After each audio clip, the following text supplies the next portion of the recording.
中东战火还没有要趋缓的迹象，因为呢，中东这个伊朗中部的战略重镇遭到美国还有以色列联手空袭，可以看到巨大的火焰都窜出天际。不止呢战火升温，伊朗现在也扬言他们要报复，还点名了苹果、辉达这一些科技巨头，冲突恐怕将要全面升级。连环爆炸，巨大火柱冲天。伊朗中部战略重镇伊斯法罕，当地时间31号凌晨传出多次剧烈爆炸。《华尔街日报》报道，以色列和美国联手动用2000磅破宝弹攻击巴尔德空军基地附近的弹药库，引发连环爆炸。而就在攻击画面疯传之际，美国总统川普也在 Truth Social 上转发爆炸画面，虽然没有文字说明，但被外界解读是对军事行动的间接背书。سپاه پاسداران انقلاب اسلامی در بیانیه‌ای با هشدار به هیئت حاکمه آمریکای متجاوز و شرکت‌های جاسوسی وابسته اعلام کرد 伊朗强硬反击，更将战火延伸到科技战线。伊朗革命卫队强硬警告，若再发生针对高层的暗杀行动，将报复包括苹果、辉达、Meta、Google 等美国科技企业。But if Iran is wise, they will cut a deal. If Iran is not willing, then the United States War Department will continue with even more intensity. The upcoming days will be decisive. Iran knows that. 另一方面，美国国防部长赫格塞斯表示，美方已经重创伊朗军事能力，并警告，若伊朗拒绝达成协议，美军将进一步升高军事行动，强调未来几天将是左右战局的关键时刻。东森新闻国际中心综合报道。连环爆炸，巨大火柱冲天。伊朗中部战略重镇伊斯法罕，当地时间31号凌晨传出多起爆炸。When we feel that they are, for a long period of time, put into the Stone Ages, and they won't be able to come up with a nuclear weapon, then we'll leave. Whether we have a deal or not, it's irrelevant. 川普直言已经不在乎有没有达成协议，扬言要把伊朗炸回石器时代，来制止核武，更首度明确抛出终战期限。We're finishing the job, and I think within maybe 2 weeks, maybe a couple of days longer, to do the job. 川普宣称战事将收尾，但另一边军事行动却没有降温。If Iran is not willing, then the United States War Department will continue with even more intensity. Coming days will be decisive. Iran knows that. 而伊朗这边出现双轨讯号，伊朗总统释出停战意愿，但革命卫队却放话报复。سپاه پاسداران انقلاب اسلامی در بیانیه‌ای با هشدار به هیئت حاکمه آمریکای متجاوز و شرکت‌های جاسوسی وابسته اعلام کرد 伊朗革命卫队进一步点名苹果、辉达、谷歌、Meta 等18家美国科技企业，扬言若再发生高层遭到暗杀事件，将展开报复行动。而战事拖延了1个多月，真正的压力也逐渐浮现。This is the highest, that. It's just ridiculous. I got 10 gallons for $50. It's just this whole war situation. It's just causing everything to go up. It's absolutely dumb. 美国民众真的好气，因为战事推升能源价格，全美油价已经冲破了每加仑4美元，飙升速度甚至比俄乌战事还夸张，也让川普面临庞大的内部压力。如今抛出的2到3周时间表，究竟是战略收尾，还是被油价逼出的政治选择，引发外界质疑。东森新闻陈瑞珍、涂文君报道：伊朗跟美国到底有没有在谈判呢？双方依旧是各说各话。美国总统这样最新放话说，如果呢没有在短期内和华府达成协议的话，并立即恢复这荷姆兹海峡的商业通航，那么美军将会全面摧毁伊朗境内的关键能源设施。They came back on the 15-point plan. They gave us most of the points. Why wouldn't they? 川普昨天才说15点停火提案，伊朗几乎都答应了，没想到立刻遭到德黑兰打脸。بسیار زیاده خواهانه و غیر واقع بینانه و غیر منطقی بوده. نشستایی که پاکستان با کشورهای همسایه داره خب چارچوبی است که خودشون تأسیس کردن. ما در این چارچوب伊朗再次强调，他们的立场从一开始就很明确，也就是伊朗从未跟美国进行任何直接谈判。更表示，一旦有结论，伊朗将会自行在适当的时机发布，而不是由美国放话。Despite all of the public posturing you hear from the regime and false reporting, talks are continuing and going well. What is said publicly is, of course, much different than what's being communicated to us privately. 双方到底有没有谈判？美伊依然各说各话。不过华府也再次强硬警告，若伊朗没有在短期内和华府达成协议，并立即恢复荷姆兹海峡的商业通航，美军将会全面摧毁伊朗境内的关键能源设施。东森新闻国际中心综合报道。Mr. President, could be soon. 伊朗冲突究竟何时才会结束？川普自曝双方已经谈判2天，而且结果超级顺利，甚至表示伊朗已经接受了15点协议。They've agreed to send 8 boats 2 days ago, and then gave us as a tribute. I don't know, I can't define it exactly, but they gave us 20 boats going through the Hormuz Strait. رئیس جمهور آمریکا که معروف به دروغگوترین رئیس جمهور کشورهای جهان شده است به هیچ عنوان قابل اعتماد نیست. 川普一席话，伊朗军方狠狠打脸，痛批北才贵，但川普在语出惊人，甚至说伊朗政坛已经变天。The one regime was decimated, destroyed, they're all dead. The next regime is mostly dead. And the third regime, we're dealing with different people, so I would consider that regime change. And frankly, they've been very reasonable. و عصر همان روز عقب نشینی میکنند. 伊朗痛批川普太善变，出尔反尔，根本不知道该怎么和他谈。The Strait of Trump, Hormuz. 川普的野心不只有所谓的川普海峡，最近接受《金融时报》专访时不演了，直接挑明就是想拿走伊朗的石油，并设下4月6号的和谈期限。要是谈不拢，美军就会猛轰伊朗的能源设施。We're doing extremely well in that negotiation, but you never know with Iran because we negotiate with them and then we always have to blow them up. و فرماندهان و سربازان آمریکایی خوراک خوبی برای کوسه های خلیج فارس خواهند. 巴基斯坦居中协调，还找来土耳其和埃及等4国外长开会，想当和事佬。结果媒体意外捕捉到8国外长达尔滑倒，整个人重摔在地，也让网友开玩笑说：“还没谈就摔倒，果真是不太好谈呐。”东森新闻翁杰宁、肖伟玲报道。现在伊朗的军方发言人开呛了，他说川普是世界上最会说谎的总统。早上说要谈判，但没多久就发动了战事，一点都不值得信任，甚至呛要将美国的地面部队烧成灰。Pakistan will be honored to host and facilitate meaningful talks between the two sides in coming days for a comprehensive and lasting settlement of the ongoing conflict. 巴基斯坦最新宣布，将很快会主办美国和伊朗的会谈。不过，华府和德黑兰并没有立即回应，而中东局势仍持续升温。These are brand new pictures released by CENTCOM of U.S. Navy FA-18 Super Hornets aboard the USS Abraham Lincoln. Those thousands of extra troops arriving over the weekend here, there is growing thought that some sort of ground operation by the U.S. could come soon. 美军持续增兵部署，战事升级的可能性正在升高。ترامپ موضوعی را یک روز صبح به طبل تهدید می‌کوبد و عصر همان روز عقب نشینی می‌کند. به هیچ عنوان قابل اعتماد نیست. در مقابل تهدیدهای اخیر ترامپ مبنی بر عملیات زمینی یا اشغال هر نقطه‌ای از سرزمین‌های ایران که البته آرزویی بیش نیست. 巴基斯坦为美伊释出谈判讯号，但伊朗强烈反击，直指川普立场反复，在战与谈之间来回摆荡，也让这场冲突更加难以收拾。东森新闻国际中心综合报道。瞄准伊朗地下军事目标狂轰猛炸，另一头把海军战机炸个粉碎，就连运送的卡车也不放过，通通变成废铁。美国中央司令部不断释出影片，大秀肌肉，摧毁伊朗大量设施。When we feel that they are, for a long period of time, put into the Stone Ages, and they won't be able to come up with a nuclear weapon, then we'll leave.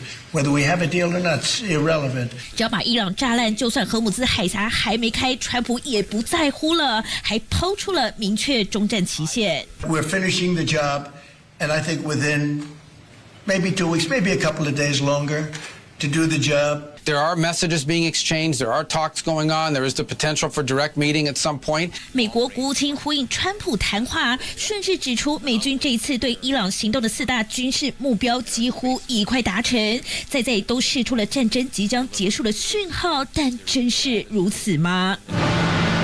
因为近期布希号航母才从美国出海，预计穿越大西洋，成为第3艘部署中东的美国航舰。就连在美军基地附近的脱衣舞娘也察觉不对劲。All the military guys are coming in and they're spending all of their money. They're like kind of depressed and they're like just coming in like, oh yeah, we're gonna have fun. Like we're getting, what is it called? Deployed? Like we're getting deployed next week. 脱衣舞娘观察到上门的美国大兵一副豁出去的态度，似乎要上战场了。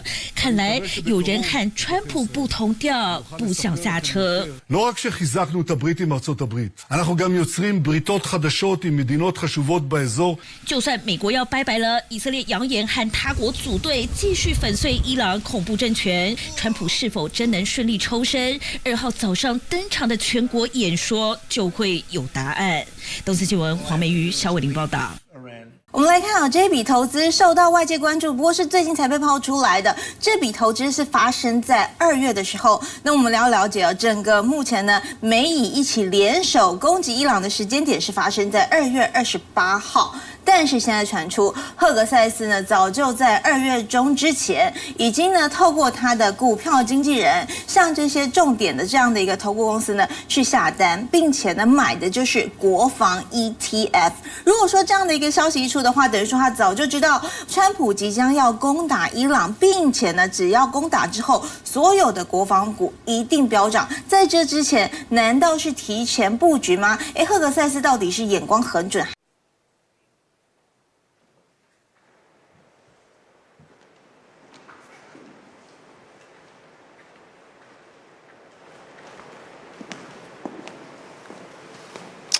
？Thank you very much.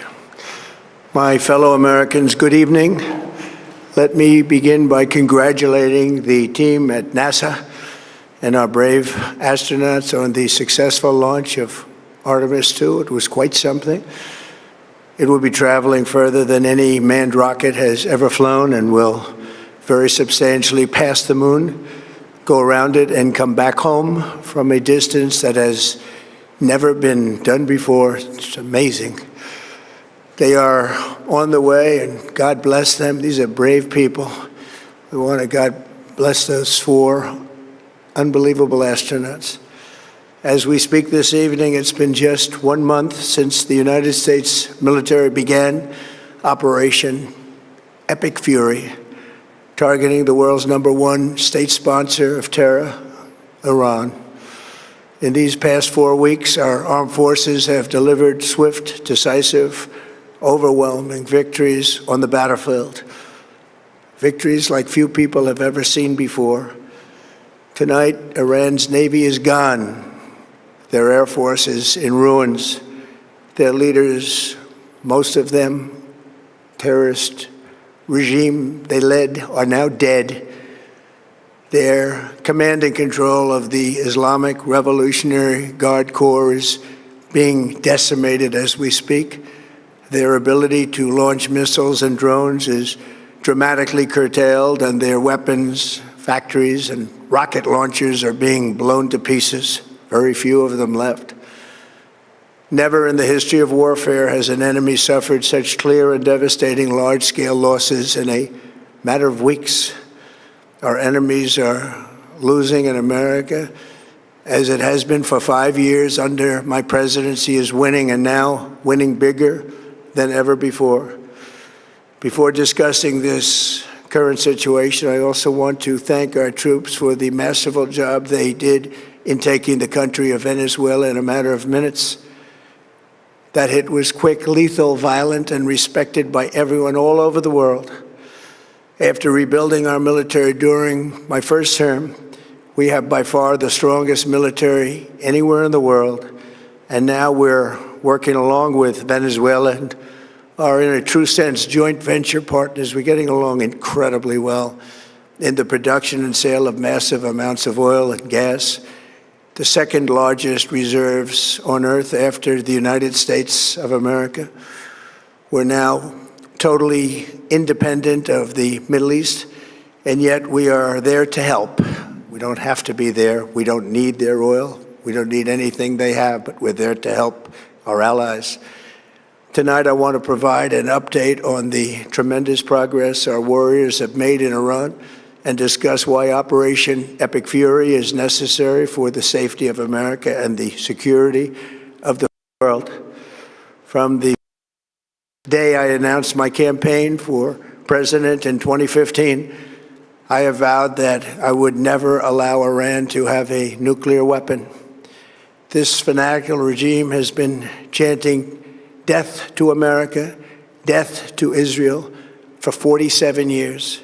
Their proxies were behind the murder of 241 Americans in the Marine barracks bombing in Beirut, the slaughter of hundreds of our service members with roadside bombs. They were involved in the attack on the USS Cole, and they carried out the countless other heinous acts, including the just horrible, bloody atrocities of October 7th in Israel, something that most people have never seen anything like it. This murderous regime also recently killed 45,000 of their own people who were protesting in Iran. 45,000 dead. For these terrorists to have nuclear weapons would be an intolerable threat. The most violent and thuggish regime on earth would be free to carry out their campaigns of terror, coercion, conquest, and mass murder from behind a nuclear shield. I will never let that happen, and neither should any of our past presidents. This situation has been going on for 47 years and should have been handled long before I arrived in office. I did many things during my 2 terms in office to stop the quest for nuclear weapons by Iran first, and perhaps most importantly, I killed General Qasem Soleimani in my first term. He was an evil genius, brilliant person, a horrible human being, however, the father of the roadside bomb, and he lived just horrible what he did. Iran would have been perhaps in far better, stronger position. Had he lived, we would have had probably a different conversation tonight. But you know what? We'd still be winning and winning big. And then very importantly, I terminated Barack Hussein Obama's Iran nuclear deal, a disaster. Obama gave them $1.7 billion in cash, green cash, took it out of banks from Virginia, D.C., and Maryland, all the cash they had. He flew it by airplanes in an attempt to buy their respect and loyalty, but it didn't work. They laughed at our president and went on with their mission to have a nuclear bomb. His Iran deal would have led to a colossal arsenal of massive nuclear weapons for Iran, and they would have had them years ago, and they would have used them. It would have been a different world. There would have been no Middle East and no Israel right now, in my opinion, the opinion of a lot of great experts, had I not terminated that terrible deal. And I was so honored to do it. I was so proud to do it. It was so bad right from the beginning. Essentially, I did what no other president was willing to do. They made mistakes, and I am correcting them. My first preference was always the path of diplomacy, yet the regime continued their relentless quest for nuclear weapons and rejected every attempt at an agreement. For this reason, in June, I ordered a strike on Iran's key nuclear facilities, an Operation Midnight Hammer. Nobody's ever seen anything like it. Those beautiful B-2 bombers performed magnificently. We totally obliterated those nuclear sites. The regime then sought to rebuild their nuclear program at a totally different location, making clear they had no intention of abandoning their pursuit of nuclear weapons. They were also rapidly building a vast stockpile of conventional ballistic missiles and would soon have had missiles that could reach the American homeland, Europe, and virtually any other place on Earth. Iran's strategy was so obvious. They wanted to produce as many missiles as possible, and they did, with the longest range possible, and they had some weapons that nobody believed they had. We just learned that out We took them out. We took them all out so that no one would really dare stop them. And their race for a nuclear bomb, a nuclear weapon like nobody's ever seen before. They were right at the doorstep.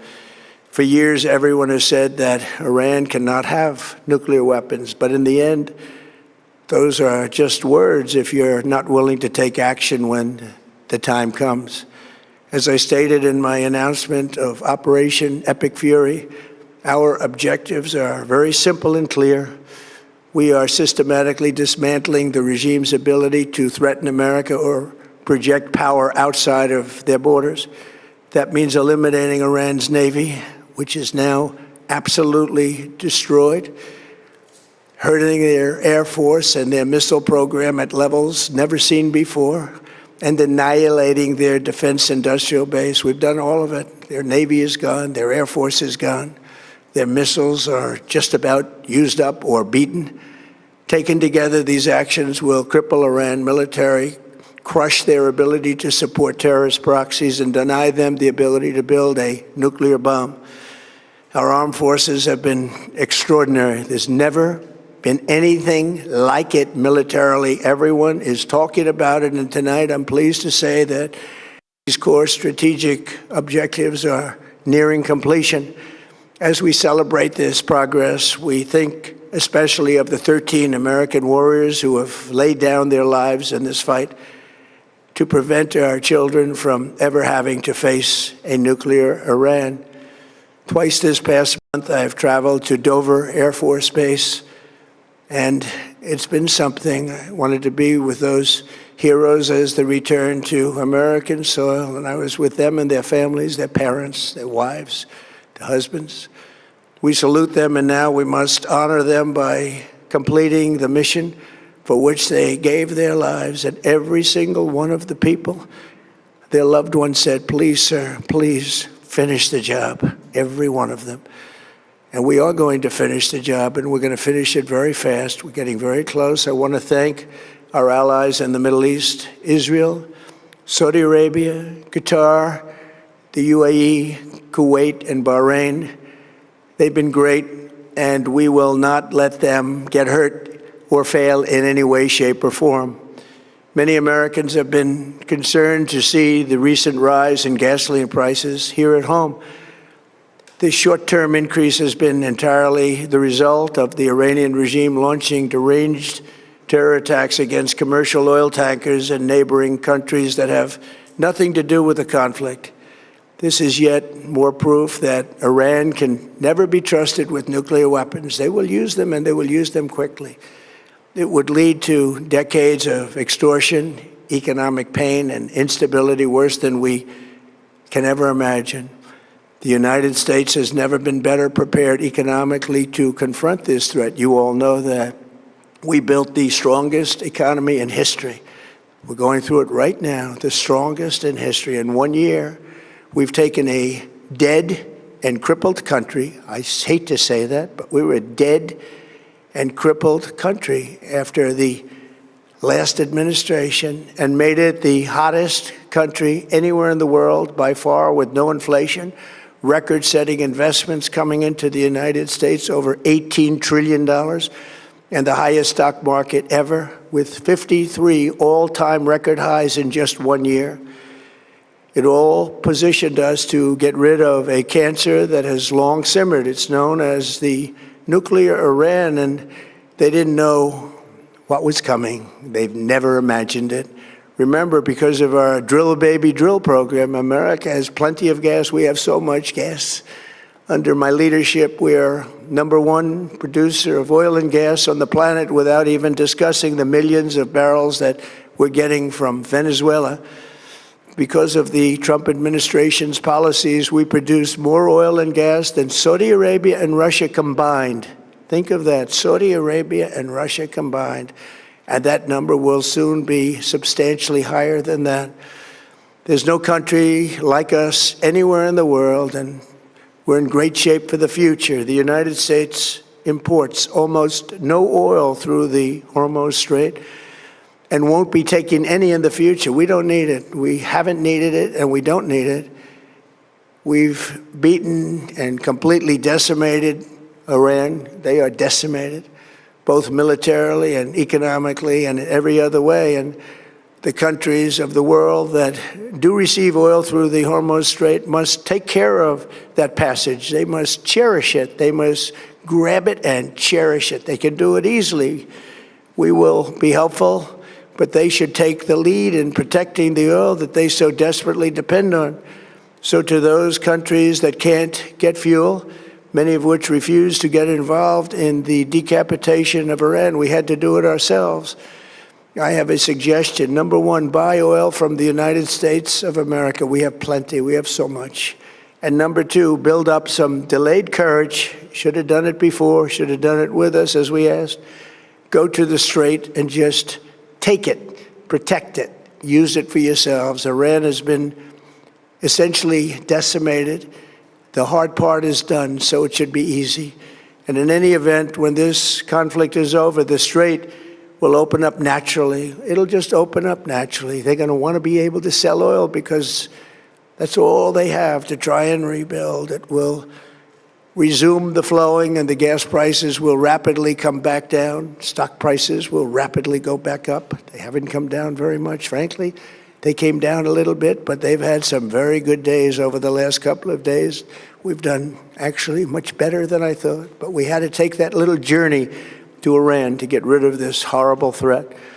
With our historic tax cuts, where people are just now talking about receiving larger refunds than they ever thought possible, they are getting so much more money than they thought. That's from the great, big, beautiful bill. Our economy is strong and improving by the day, and it will soon be roaring back like never before. It will top the levels that it was a month ago. I've made clear from the beginning of Operation Epic Fury that we will continue until our objectives are fully achieved. Thanks to the progress we've made, I can say tonight that we are on track to complete all of America's military objectives shortly, very shortly. We're going to hit them extremely hard over the next 2 to 3 weeks. We're going to bring them back to the Stone Ages where they belong. In the meantime, discussions are ongoing. Regime change was not our goal. We never said regime change, but regime change has occurred because of all of their original leaders' death. They're all dead. The new group is less radical and much more reasonable. Yet if during this period of time no deal is made, we have our eyes on key targets. If there is no deal, we are going to hit each and every one of their electric generating plants very hard and probably simultaneously. We have not hit their oil, even though that's the easiest target of all, because it would not give them even a small chance of survival or rebuilding. But we could hit it, and it would be gone, and there's not a thing they could do about it. They have no anti-aircraft equipment. Their radar is 100% annihilated. We are unstoppable as a military force.